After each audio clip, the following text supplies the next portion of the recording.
Hello, welcome. It's Lexi. Welcome to my Crusty world. This is another episode of the Horror Review. And today's movie is a Christopher Smith film from 2023 called Consecration. It follows the story of a woman whose brother was a priest and turns up dead. So she goes and visits this church and the convent and starts to investigate and get curious about what happened, and starts to unravel some of her own life and uncover more things, and runs into some hostility and some weird semi-metaphysical things start happening. This movie is one of those Catholic movies.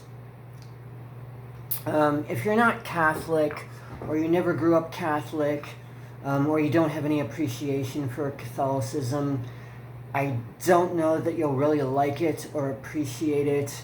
It has, the Catholic, like the choir boy, the choir singing in it. Most of the scenes are in and around a large Catholic church, the convent, the property, and the grounds. And if you're not into sort of those kind of epic, romantic, semi-gothic, like Catholic movies, you might not like it. But if you are a Catholic or ever were, and you have an appreciation for Catholicism and Catholic churches, or movies that contain a lot of those things and those themes, you will definitely appreciate it. I've seen a lot of movies where there's scenes in churches, and especially Catholic churches and Catholic properties, and kind of deal with Catholicism. However, a lot of them deal with different elements. Some of them deal with possession. Some of them deal with faith, and some of them are metaphysical.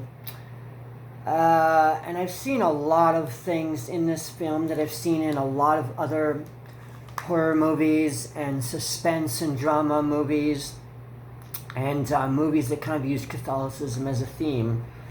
However, this may be one of the best movies I've ever seen with that.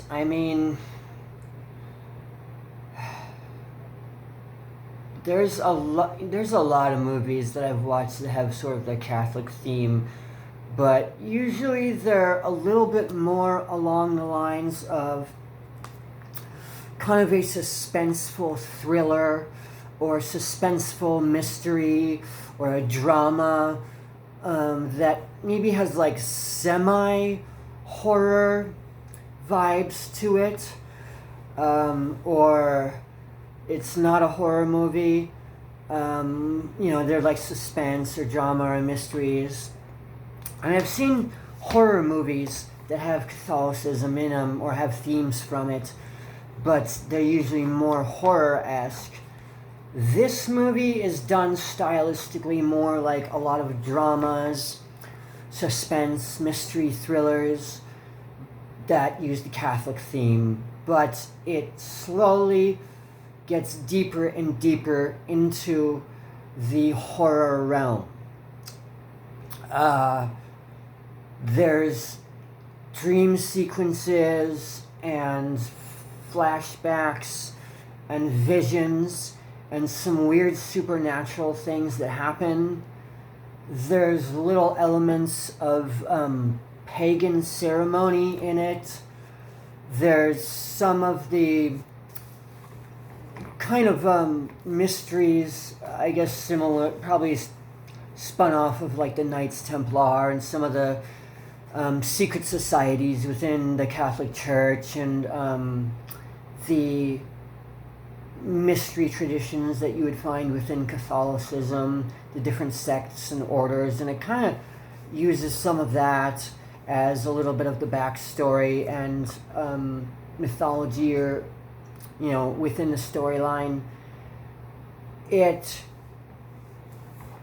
has good music, like, it has like the kind of Catholic music, the choir. It was, high budget film, looked really good. All the acting was good. I liked all the characters. It had, like I said, it had some metaphysical and weird sequences, some dream sequences and some visions. But they started using some weird kind of psychic things that deal with writing and texts. And it was something I had never seen ever before, like somebody's ability with a certain type of a script. I'm not going to say what happens, but I had never seen that ever before in any film. And I thought that was kind of cool because I'm kind of into like linguistics and literature and stuff. But so there's some interesting stuff I've never seen in films with that, and it slowly starts getting like more and more messed up, more and more gory, more and more sadistic. But the overall theme, beginning to end, does have that kind of slow, even-paced mystery vibe with bits and pieces interjected of fucked up things, gory things, sadistic things. Trigger warning, there is images of child abuse in the film.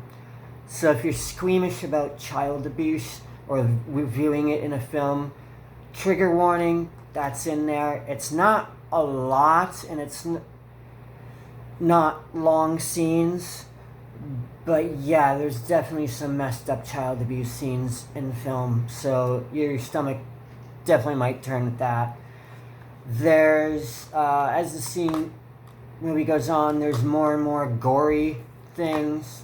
There is people being impaled, blood splatter, blood-drenched people, images of murders, suicides,